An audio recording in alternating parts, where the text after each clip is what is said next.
응답받는 사람이 계속 응답받아요.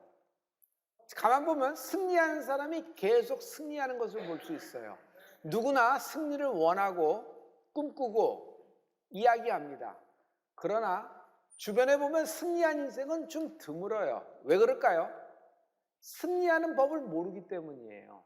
승리하려면 승리하는 법을 알아야 합니다. 영적인 천재는 재능과 운, 실력을 타고나는 것이 아니라 만들어진다 그랬죠. 영적 천재는 승리하는 법을 안다. 삶은요, 장애물 경기예요. 허들 있죠. 앞에를 넘고 넘어서 마지막을 딱 넘어가는 것이 삶 같아요. 고난이라는 장애물을 넘는 방법이 있어요. 고난 중에 인내하십시오.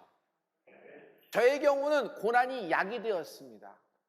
고난이 약이 되었다는 말씀은 나는 이 이사야서 48장 10절의 말씀이 내게 딱 온 것이에요. 여러분, 우리 다 같이 보라, 내가 너를 연단하였으나 은처럼 하지 아니하고 너를 고난의 풀무에서 택하였노라. 고난의 풀무에서 나를 택하셨다. 고난의 풀무 가운데 하나님은 나를 선택하셨다. 이 말은요, 나에게 택함 받았다는 말씀인데, 저는 목사의 아들로 자라났습니다. 모태에서부터 들은 게 설교예요. 하나님이 너를 선택하셨다는 말씀은 나는 귀가 닳도록 듣고 답안을 쓰라 그러면 12번째 쓸 수 있는 사람이에요. 다 잘 알고 있었던 말씀입니다. 그러나 이 고난 중에 이 말씀이 내게 왔는데 처음 들었던 말씀처럼 어마어마한 큰 충격으로 내 인생 가운데 레마가 된 것입니다. 그 고난 가운데 하나님이 나를 택했다. 이 말씀이 내 말씀이구나. 나는 이 말씀 붙잡고 살아났어요. 성도 여러분, 당신도 풀리는 은혜가 있을지어다. 고난 중에 하나님이 나를 선택했다는 말씀은 나에게는 두 가지입니다. 첫 번째는 난 하나님 없이 안 된다는 거예요. 내 힘, 내 능, 나의 열정, 나의 열심으로 달려나가면 그래도 내가 건강하고 내가 젊은데 부딪히면 되겠지, 넘어가겠지, 아버지가 계시니까, 뭐 친구들이 있으니까, 뭐 여러 가지를 다 생각했어요. 그러나 이 고난 중에 난 하나님이 없이는 안 된다는 것을 깨달았어요. 영혼이 깨어나기 시작했습니다. 또 하나, 난 쓸모 있는 인생이구나. 고난 중에 하나님이 나를 선택했어요. 하나님이 나를 선택했다는 것은 나를 인테리어 중에 하나로, 이렇게 전시품 중에 하나로 이렇게 구비에 맞춰서 구색 맞춰서 세워놨다는 것이 아니에요. 하나님이 나를 하나님의 선한 사역을 위하여, 하나님의 목적을 위하여, 하나님의 나라를 위하여 나를 사용하실 것이다. 인간은 자기를 알아주는 사람에게 충성하게 돼 있어요. 우리는 간혹가다 마음이 낙담되고 실망할 때가 있습니다. 내가 이렇게 열심히 하는데 아무도 알아주는 사람이 없구나. 목사도 몰라주고 뭐 이러네. 그런 마음이 섭섭함이 들 때가 있죠. 겉으로는 내색을 안 해도. 그러나 하나님이 알아주십니다. 하나님이 이것을 기억하시고 기록하시고 갚아주시는 분이 하나님이십니다. 하나님은요, 나를 사용하기 위하여 선택하신 것입니다. 인생엔 반드시 고난이 있어요. 이 고난 가운데 인내하라. 환난은 인내를 낳고 인내는 연단을, 연단은 소망을 낳는 은혜가 있다.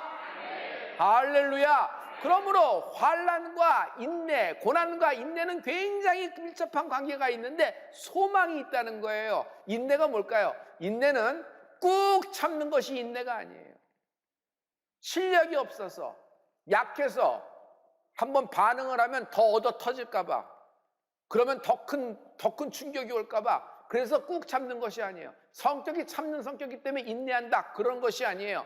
여기서 하나님의 영적인 인내를 말씀하는 건데, 이 인내는 내 차례를 기다릴 줄 알라. 영적으로 보면 내 차례가 있다. 내 무대가 있다. 예수님이 돌아가시면서 갑자기 저는요, 모든 영계의 불이 다 꺼진 것 같아요. 깜깜해졌습니다. 딱 하늘에서부터 핀 조명 하나만 딱 내려오는데 한 사람에게 딱 비치는 거예요. 그 사람의 이름이 아리마대 요셉이다. 아리마대 요셉의 이 이야기는요, 사복음서에 전체로 공통적으로 다 나와요. 어디 한 구퉁이만 나온 것이 아니란 말이에요. 모든 것을 그 행적을 쫓아가고 있습니다. 예수님이 돌아가신 순간부터 예수님이 부활할 때까지 3일입니다. 정확히 얘기하면 36시간 동안입니다. 이 36시간 동안 사복음서는요, 베드로도 예수님의 제자들도 주변의 상황도 주변의 분위기도 묘사하거나 잡질 않아요. 오직 딱 한 사람의 행적만 잡고 있는데 그 사람이 아리마대 요셉인 것입니다. 요셉은 예수 그리스도의 제자입니다. 그러나 특이점이 있더라. 국회의원이에요. 예수님의 제자 중에 이런 사람이 있을까요? 그는 부자예요. 그는 또 세상에서 존경받는 사람이에요. 갖출 것을 다 갖춘 사람입니다. 그런데 그는 예수님의 제자인 것을 감춘다. 왜 감출까요? 지킬 게 많으니까 그렇지. 예수님의 제자라 그러면 이거 자기가 갖고 있는 재산, 자기가 갖고 있는 지위, 자기가 갖고 있는 그런 관직 이런 것을 다 내놔야 되잖아. 그리고 이건 로마 편에서 보면 이 사람은 반역자가 될 수도 있는데 뭐 우리가 너무너무 생각할 게 많을 거예요. 그래서 지킬 게 많은 사람입니다. 그래서 비겁해서 숨었을까요? 정말 그럴까요? 저는 다른 관점을 갖고 있습니다. 이 사람은요, 인내하는 자였어요. 말씀해 보면은 그는 하나님 나라를 기다리던 자라 하나님이 말씀하셨거든요. 마가복음 15장 43절의 말씀입니다. 우리 다 같이 아리마대 사람 요셉이 와서 당돌이 빌라도에게 들어가 예수의 시체를 달라 하니 이 사람은 존귀한 공회원이요 하나님의 나라를 기다리는 자라. 당돌이 빌라도에게 들어갑니다. 지금 빌라도를 찾아가는 거예요. 예수님은 이미 십자가에서 돌아가신 상태입니다. 예수님이 죽었으면 끝난 거 아니에요? 근데 생전에는 가만히 있다가 예수님이 돌아가시자마자 마치 약속과 기다렸다는 듯이, 마치 자기 차례가 왔다는 듯이 이때는 날 위하는 것이다 라면서 내가 나설 때다 생각하면서 서슬이 시퍼런 빌라도 법정에 들어가 빌라도하고 면접을 1:1 면담을 원하는 것입니다. 그래서 거기에 당돌이라고 적혀 있어요. 당돌이가 무슨 얘기일까요? 갑자기? 이런 얘기가 아니에요. 자기 인생을 모든 것을 다 걸고 이런 얘기 정도만이 아닙니다. 당돌이라는 것은 당연한 듯이, 약속된 듯이. 생각해 보세요. 예수님의 시신을 나에게 주세요 하고 빌라도에게 요구하면 네가 누군데 예수님의 시신을 원하느냐? 예수님은 당시에 반역자예요. 예수님은 이미 사형언도 받은 자예요. 그 사람하고 친구냐? 그 사람의 제자냐? 너도 베드로와 친구냐? 너도 12제자 중에 한 사람이냐? 너도 반역자 아니겠느냐? 이렇게 몰릴 수도 있는 것이에요. 전에는 숨었던 사람인데, 그런데 그는 하나님 나라를 기다리던 자더라. 이건 무슨 말이에요? 그는요, 예수님의 제자였어요. 예수님의 제자면서도 인내하던 자였더라. 베드로가 무리를 걸을 때에도, 오병이어 역사가 있을 때도, 예수님이 낙이 타고 입성했을 때 자기도 나에도 예수 그리스도의 제자다고 자기도 나가고 싶은 마음이 난 굴뚝 같았을 거라고 생각합니다. 재산, 자기의 명예, 자기의 관직, 자기가 세상에서 받는 존경 이런 거 다 생각했으면 여러분 죽은 이후에 왜 나가겠어요? 모든 것이 상황이 정리가 된 상태인데 그때 나가서 뭘 어쩌자는 거예요. 그런데 그는 당연히 당돌이 여기야말로 하나님이 나를 부르시는 때다, 이것은 내가 나서야 되는 때다 하고 쫙 나서는 것이에요. 어떻게 이렇게 당돌이 할 수 있었을까? 그의 믿음은 끝까지 견디는 자는 복이 있도다. 마지막 때까지 참은 거예요. 주님이 죽은 나사로를 살리시고 삭개오가 예수님께 픽업이 되는 순간에도, 주님이 여러 기적을 나타내는 순간에도 그것을 다 보면서도 자기는 기다린 거예요. 하나님이 나에게 약속하신 때가 있다, 하나님이 나를 쓰실 것이다 하면서 기다리면서 인내하는 것입니다. 성도 여러분, 아리마대 요셉은 예수님을 사랑했던 자입니다. 그는 다 가졌던 자예요. 그러나 그 다 가졌던 것이 그의 인생에 그를 행복하게 못한 겁니다. 그가 원하는 것은 하나님 나라를 기다리고 예수님을 사랑하는 인생이 되는 축복이 있을지어다. 믿음보다 더 소중한 것이 있어요. 믿음 생활입니다. 믿음에 대한 얘기를 답안지에다 기가 막히게 쓰고 지식적으로 딱 안다고 하더라도 이것보다 더 소중한 것, 더 귀한 것은 믿음의 생활입니다. 일상을 믿음과 함께 생활하는 은혜가 있을지어다. 여러분, 일상을 믿음, 세상의 가치관이 아니라 하나님의 가치관, 성경적인 가치관으로 살려면요, 이것은 보통 어려운 일이 아닙니다. 요즘 같은 때. 그러므로 믿음은 인내다. 그 음식은 뭐죠? 먹고 싶은 음식을 마음껏 먹을 수 있는데 끝까지 참는 것을 금식이라 그래요. 많은 사람들이 인내 없이 믿음에서 떠나버립니다. 많은 사람들이 인내하지 못하고, 끝까지 인내하지 못하고 예수님까지 포기해버리고 맙니다. 그러나 시험을 참는 자는 복이 있도다. 이것에서 옳다 인정함을 받은 후에는 우리에게는 하나님이 주신 면류관이 예비되고 있는 것입니다. 아브라함이, 그 복의 근원인 아브라함이 약속의 말씀을 받고도 인내하지 못해서 낳은 것이 이스마엘이에요. 비극의 시작이 되었죠. 이집트의 왕자 모세, 그는 자기 출생의 비밀을 알고 푹 나갑니다. 인내하지 못했어요. 자기 차례가 아닌데 나갔어요. 그런 결과 어떻게 됐어요? 여러분, 사람을 때려 죽이고 마는 것입니다. 그가 광야 40년의 무명의 세월을 보내는 동안에 모세는요, 인내하는 법을 알게 됩니다. 그래서 온유한 사람이 된 것이에요. 성도 여러분, 고난을 이기는 것보다 더 큰 믿음은 없어요. 믿음은 이벤트가 아니에요. 나 여기 믿음 있습니다. 내가 믿음이 있다고 확 불같이 뭐 어떤 쇼업을 하는 것이 믿음이 아니란 말이에요. 고난을 이기는 믿음의 능력이 있을지어다. 인내하는 기간 동안 하나님을 사랑하십시오.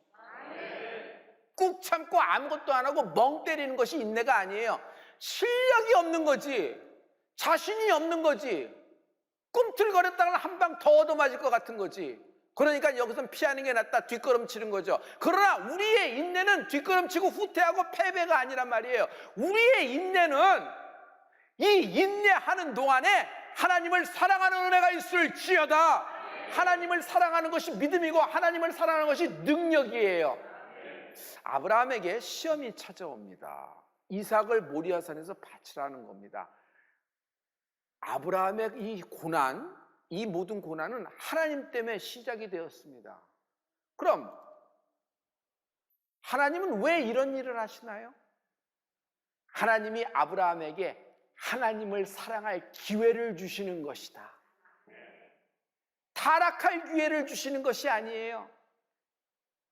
여러분, 잘 믿다가 질병에 걸립니다. 그 질병 때문에 교회를 떠나면서 하나님이 병도 주시네. 잘 믿다가 사업이 확 들어갑니다. 내가 안 믿고 전 보러 다닐 땐 사업이 잘 되고 연결도 잘 되는데 오히려 예수 믿고 막 이렇게 힘을 내려고 그러니까 이게 기우뚱기뚱거리고 관계도 붙고 이거 무서워서 못 믿겠다 생각하고 막 그러면서 오히려 교회와 멀어지기도 합니다.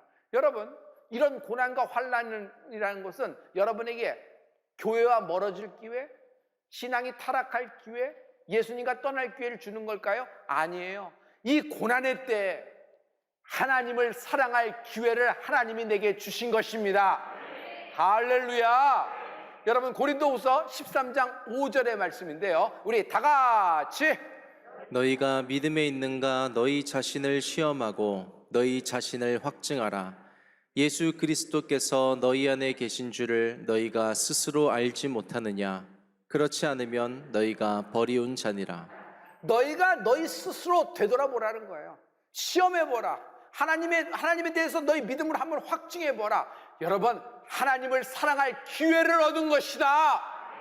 고난 중에, 시험 중에, 질병 중에 정말 갑자기 잘 나가던 모든 것이 뚝 하고 떨어졌을 때, 이것은 내가 하나님을 사랑할 기회를 하나님이 내게 선택해 주신 것이다. 하나님을 사랑하는 인내가 있는 축복이 있을지어다. 믿음은 인내입니다. 믿음은 순종으로 완성돼요. 순종은 인내로서 믿음이 되는 겁니다. 믿음은 순종으로 완성되고 순종은 인내로서 믿음이 되는 겁니다. 하나님은 나의 의지를 초월하시지 않으세요. 그 말은 뭐죠? 여러분, 인내하라는 얘기예요. 인내하라는 얘기예요. 나에게 하나님은 차례를 주신다. 할렐루야. 예수님은 가는 곳마다 기적이 일어났어요. 표적이 일어났어요. 죽은 사람까지 살아났으니까. 그런데 예수님의 능력은 이것뿐만이 아닙니다. 예수님은요, 사람들에게 실어버린 바 됐어요. 여러분, 가장 큰 상처가 뭐죠? 거절감입니다. 친구로부터 거절감, 가장 권위의 인물 아버지나 어머니로부터 거절감, 가족으로부터 거절감, 이건 씻을 수 없는, 회복할 수 없는 상처가 많이 들죠. 그런데 사람에게서부터 예수님은 실어버린 바 됐고 업신여김을 당합니다. 멸시천대를 당하신 분이 예수님입니다. 그러나 그런 것을 당하시고도 예수님은 참을 수 있는 능력이 있다. 이 능력은요, 표적이나 기적을 행하는 능력보다 더 큰 차원의 더 큰 능력과 힘인 것입니다. 창조주가 피조물에게 고난과 멸시를 당하는 거예요. 이게 우리가 상상이 돼요? 같은 성자에서 같은 급에서 멸시를 당하는 거 아니란 말이에요. 창조주예요. 근데 그가 피조물인 인간에게 멸시천대를 당합니다. 예수님은 걷어차이십니다. 얻어맞으세요. 힘을 베기름을 당합니다. 매맞으세요. 심지어 나사렛 이단이라는 경멸의 말까지 들었습니다. 멸시천대, 이 세상이 주는 모든 멸시천대를 다 받았지만 참을 수 있는 능력이 그에게는 있었다. 마침내 십자가에 달려 돌아가십니다. 여러분, 약해서 어쩔 수 없어서 상황이 이러니 할 수 없이 몰리다 십자가에서 돌아가신 것이 아닙니다. 십자가에 돌아가신 것은 주님이 참으신 것입니다. 십자가에 달리신 동안 주님이 읽은 말씀을 하십니다. 엘리 엘리 라마 사막다니, 하나님이여 하나님이여 나를 버리시기까지 저를 사랑하십니까? 저들을 이처럼 사랑하십니까? 하나님의 사랑에 대한 감탄사를 하나님이 말씀하시는 거예요. 성도 여러분, 십자가에서 주님은 죽기까지 참으신 것입니다. 할렐루야. 우리 히브리서 12장 2절의 말씀인데요, 다 같이 믿음의 주요 또 온전케 하시는 이인 예수를 바라보자. 저는 그 앞에 있는 즐거움을 위하여 십자가를 참으사 부끄러움을 개의치 아니하시더니 하나님 보좌 우편에 앉으셨느니라. 십자가를 참으사. 십자가에서 뭘 참으신 거예요? 좀 더 가까이 얘기할게요. 날 참으신 것이다. 날 참으신 것이다. 우리의 과거를 한번 필름을 잠깐 돌려봐요. 여러분, 우리가 과거에 얼마나 많은 흑역사가 있어요. 그러나 그 모든 흑역사를 여러분, 내가 멸망당하지 않고 진멸당하지 않고 지금 이 자리에서 예배드릴 수 있는 것은 하나님이 나를 참으신 것이에요. 날 참아주신 것이에요. 날 받아주셨다. 날 참아주셨다. 아리마대 요셉은 예수님을 직접 만난 기록이 사복음서에 나오지 않습니다. 그러나 그럼에도 불구하고 그는 제자였고 하나님 나라를 기다리던 자였잖아요. 이게 어떻게 됐을까요? 그에게는 구역 친구가 있었다. 같은 국회의원인 니고데모예요. 니고데모는 요한복음 3장에 보면은 밤에 예수님을 찾아온 몰래 온 손님이에요.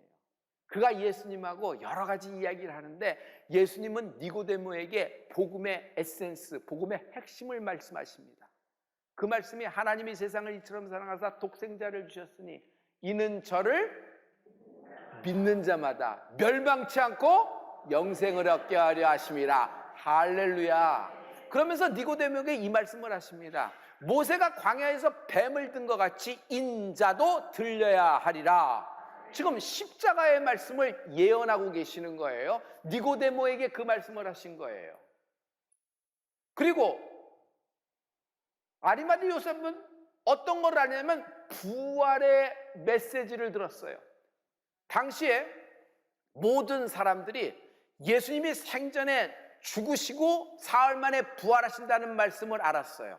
이 성전을 올라 내가 사흘 만에 다시 세우리라. 로마도 이걸 잘 알기 때문에 예수님을 무덤에 봉하고 돌문으로 막은 후에 임봉을 합니다. 그리고 군대를 파송해서 파수꾼을 지키게 합니다. 왜?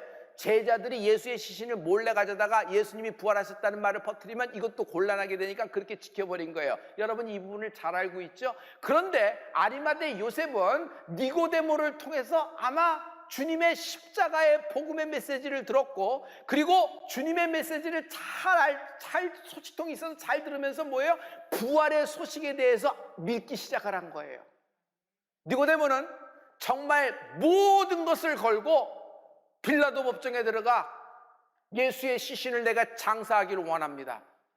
그러면서 빌라도의 직인이 찍힌 공문서를 받습니다. 그것을 갖고 골고다 언덕으로 갑니다. 그리고 예수의 시신을 달라, 내가 장사 치르겠다. 당신이 국회의원 정도급은 알겠는데 그렇다고 당신이 무슨 권한으로 들어가겠느냐? 백부장이 얘기할 때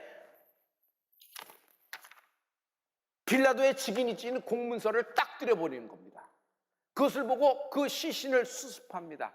여러분, 원래 십자가에 달린 죄인은요, 시신을 수습해서 장례 지내지 않습니다. 왜 그럴까요? 그것은 여러분 밑에 있는 들깨들과 늑대들의 골고다에서 그냥 먹잇감이 되는 겁니다. 방치하고 그냥 먼지처럼 사라지는 겁니다. 골고다가 해골의 언덕이라 그랬죠? 왜 해골의 언덕인지 여러분 납득이 되시죠? 그런데 예수님이 거기서 시신이 훼손되고 시신이 부패되고 시신이 들짐승들의 먹잇감이 됐다 그러면 예수님의 부활은 육신은 부활한 것도 아니고 마음이 부활, 예수님은 영으로만 부활한 거겠지, 이렇게 얘기가 나올 수 있어요. 그런데 그가 시신을 수습합니다. 그리고 어디로 데리고 가냐면 자기가 예비한 돌무덤, 자기 집에 있는 돌무덤으로 갑니다. 아무도 거기 장사 지낸 적이 없는 거예요. 그 돌무덤을 왜 있었을까?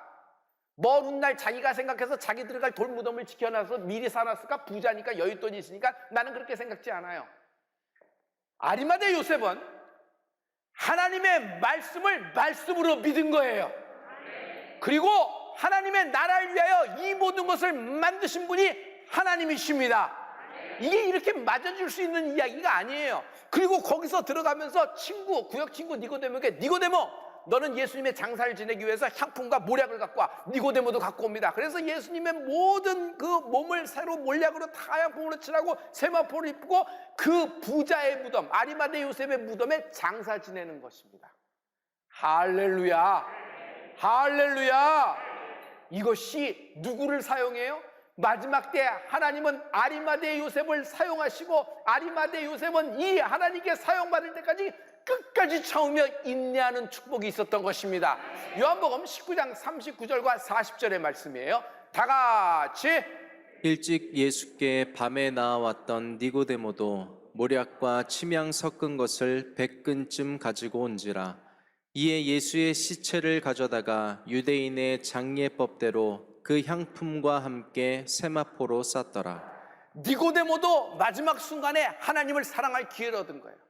아리마대 요셉은 이 3일 동안에 죽음과 부활 이 사이에서 하나님을 전심으로 자기가 갖고 있는 모든 것을 다 걸고 하나님을 사랑한 것이에요. 성도 여러분, 우리는 가난한 자도 쓰임받고 부자도 쓰임받습니다. 이렇게 화려한 사람도 쓰임받고 안 보이는 사람도 쓰임받는 것입니다. 하나님은 모든 일을 사용하시기를 원하십니다. 마지막 때 당신은 하나님의 예정을 입어 하나님이 이 코로나 시대에 당신을 사용하여 예비시켜 놓으신 분입니다. 할렐루야. 니고데모는 예수님의 부활을 준비하는 인생이 되었어요. 예수님의 부활을 준비하는 인생. 성도 여러분, 마지막 때 부활의 능력을 힘입어 고난을 뚫고 고난 가운데 인내하는 성도가 되기를 축복합니다. 이 마지막 때 하나님을 사랑하는 겁니다. 니고데모는 다 가졌어요. 물질도 있었고 지위도 있었습니다. 그리고 사람들의 존경도 받았어요. 아마 건강도 했겠죠. 그러나 성도 여러분, 하나님께 쓰임받지 않으니까 행복하지가 않는 거예요.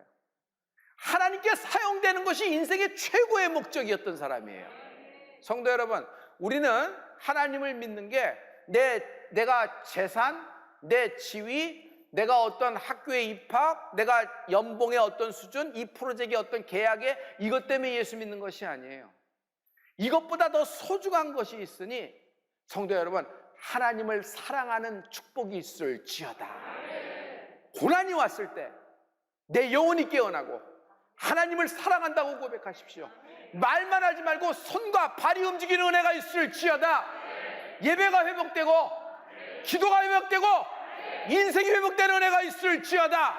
이 마지막 3일 동안에 예수님을 위하여, 하나님의 나라를 위하여 정말 하나님이 이를 긴밀하게 요긴하게 쓰잖아요.